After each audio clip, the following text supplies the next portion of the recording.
Então, estamos de volta e agora nós vamos estar analisando o humanismo e classicismo. Então, o humanismo, o que foi então o humanismo? O humanismo é a filosofia que coloca os humanos como os principais na escala de importância no centro do mundo. É uma perspectiva comum a uma grande variedade de posturas éticas e atribuem a maior importância à dignidade, às aspirações e às capacidades humanas, particularmente à racionalidade, ou seja, coloca, como centro aí do mundo a inteligência do homem, trazendo à tona novamente a questão do antropocentrismo, que é colocar o homem no centro do universo. Daí temos o seguinte: o que é o humanismo?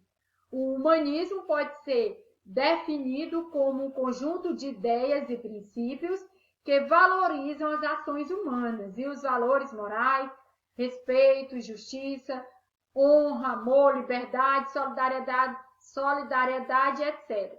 Para os humanistas, os seres humanos são os responsáveis pela criação e pelo desenvolvimento destes valores. Desta forma, o pensamento humanista entra em contradição com o pensamento religioso que afirma que Deus é o criador destes valores. Então, trazendo aí para a questão do teocentrismo. Teocentrismo esse trabalhado aqui na Idade Média, onde coloca Deus no centro de tudo e que todos esses valores que se voltam para o respeito, justiça, honra, amor, liberdade, solidariedade, fé, se voltam para a questão do teocentrismo. Então, aqui com o humanismo também, tal como no Renascimento e como também vamos estar vendo no classicismo, eles colocam aí a importância, o centro no homem. Por isso diz que estes movimentos, sobretudo aqui neste momento, analisando o humanismo, se volta para o antropocentrismo, tal como o Renascimento e também o classicismo. Então, esses valores agora do respeito, da justiça, da honra, do amor, da liberdade, etc., dentre outros valores, então, se volta para a questão de quê? Das ações humanas. Então, vamos adentrar ainda mais no nosso assunto, porque agora nós estamos falando do humanismo e vamos então agora falar do classicismo. O classicismo, o que viria a ser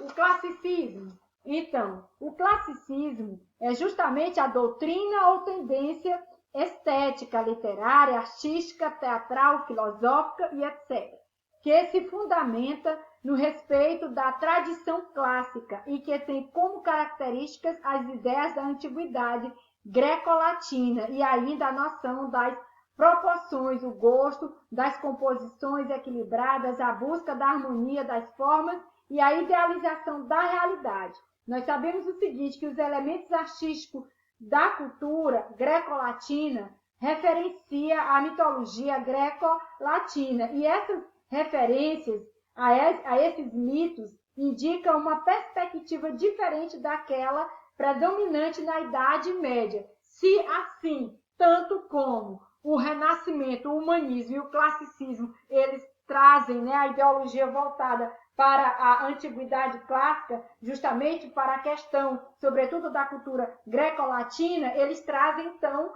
numa perspectiva de estar colocando os valores humanos no centro. E se contrapondo aí com a perspectiva diferente que predominava na Idade Média.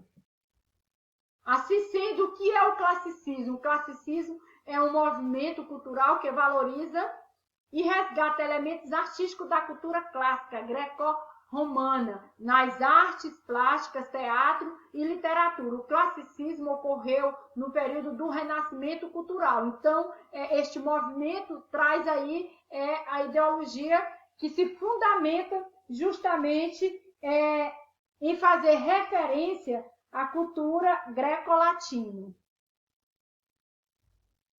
A imprensa, um impulsionador da cultura em 1440, o alemão Gutenberg desenvolve, a partir das técnicas usadas nas prensas utilizadas para espremer o vinho, uma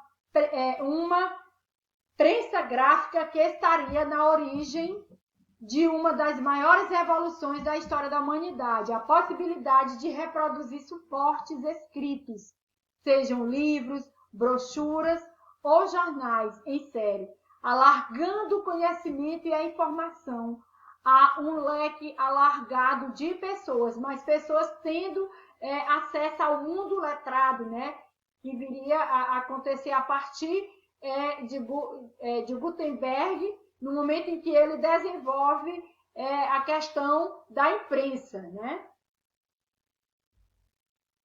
As condições propícias para o aparecimento de Os Lusíadas de Camões. Então, com relação a essas condições propícias, nós vamos dizer o seguinte, que foram justamente o entusiasmo pela cultura greco-latina, que é o Renascimento, a expansão marítima.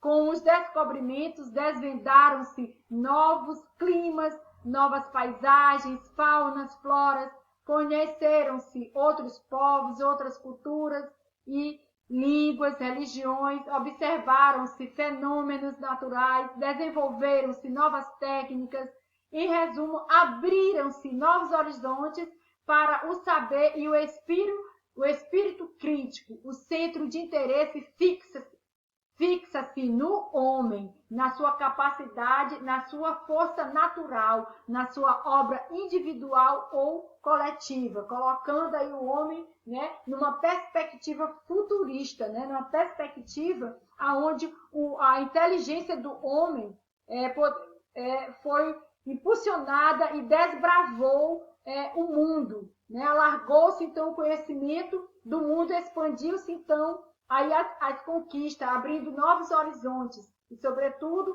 mantendo aí o espírito crítico. Neste contexto, não é de estranhar que a epopeia passe a ser considerada como expressão mais alta de toda a poesia e a exaltação do homem. O que viria a ser a epopeia? Na verdade, o que é a epopeia?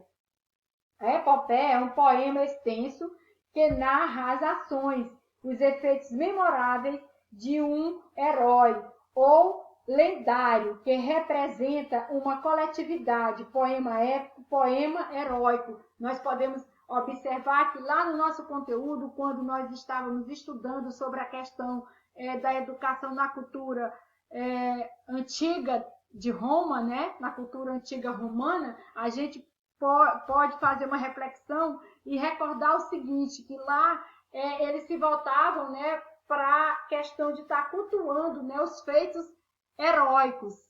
E aqui também, na questão do classicismo, que é que a gente pode estar observando, né? Que quando eles colocam aqui a questão de quando diz assim, nesse contexto, não é de estranhar que a epopeia passe a ser considerada como a expressão mais alta de toda a poesia. Então, se eles colocam aqui, né, em seus poemas, aqui no classicismo, essa questão da epopeia, a gente pode ainda também estar vendo a questão da influência da cultura greco-latina, que se a epopeia são poemas onde vai estar tratando a questão heróica, né? Poemas que se voltam para a questão heróica, então é também uma influência da cultura greco-latina ou greco-romana.